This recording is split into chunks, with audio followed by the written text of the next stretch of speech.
And Colombia is living historical days as for the first time a leftist candidate assumed the presidency of the country. And also for the first time a social activist and representative of Colombia's minorities is now the vice president of that South American nation. To know more on how Colombian people experience this moment, we now contact with our special envoy Natalia Margarita. Hello, Natalia. Hi, Gladys. So, Natalia, what can you say to us? What could you tell to us about last night? Because we know it was a night of results, the outcome of these elections. We saw people rejoicing in the Movistar Arena with Petro and with Francia Marquez. But what can you say to us about the streets? How this was living in the people's crowds, in the streets, in the neighborhoods? What you saw? Well, celebrations took place all over the night until very, very late hours of yesterday night. You could see in the streets here in Bogota a small, medium, large groups of people taking to the streets, celebrating. Also, it is important to highlight, Gladys, that there was a lot of diversity reflected in the streets of the country, meaning groups of Jewish people, but also indigenous people that came from the regions of Colombia to Bogota to await for the results and finally celebrate this victory of the first leftist president in the history of Colombia. So you definitely could see that cultural diversity of Colombia reflected yesterday in the streets. The people also from Afro-descendants, for instance, were here also celebrating not just Gustavo Petro victory, but also Francia Marquez that was elected as vice president, and that is an Afro-descendant woman from one of the most affected regions by the armed conflict here in Colombia, that is Cauca department. Also, I would like to tell you that lots of people were commemorating three candidates that were also from the left wing, and they were murdered during the 80s and the 90s. Lots of people were also saying in the streets that this is a result of those processes, social processes here in Colombia, where lots of people were murdered by paramilitary groups and also by the state. They were, again, I insist, they were honoring the memory of those who were murdered. And specifically regarding these three left-wing candidates that are Bernardo Jaramillo, Jaime Pardo Leal, and Carlos Pizarro, as I said before, they were candidates from the left wing here in Colombia with a high possibility of getting to the presidency, but they were murdered during the 80s and the 90s.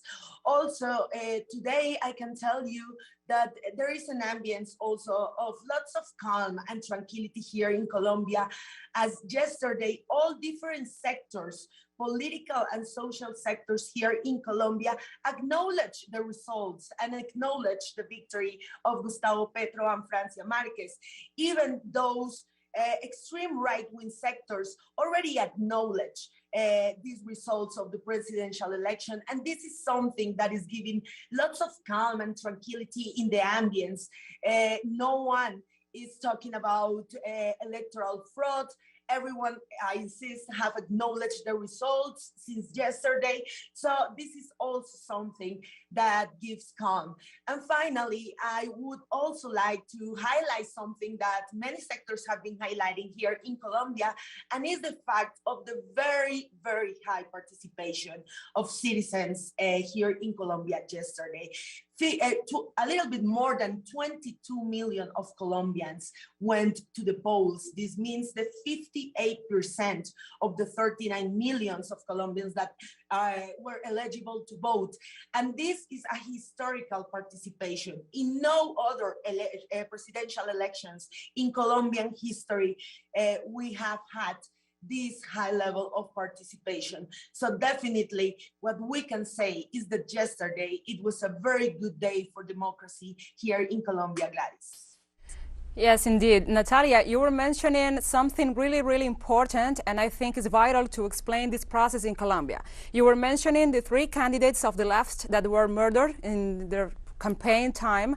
And also you were talking about how the youth and how the minorities were gathering to celebrate together this victory of Petro and Francia Marquez. But in any case, we remember that last year that same youth was protesting against Iván Duque's policies. That same youth that saw Lucas Villa being murdered in the streets of Colombia, and also the youth that was making up the front line of the protest, primera línea, as it's known in Spanish.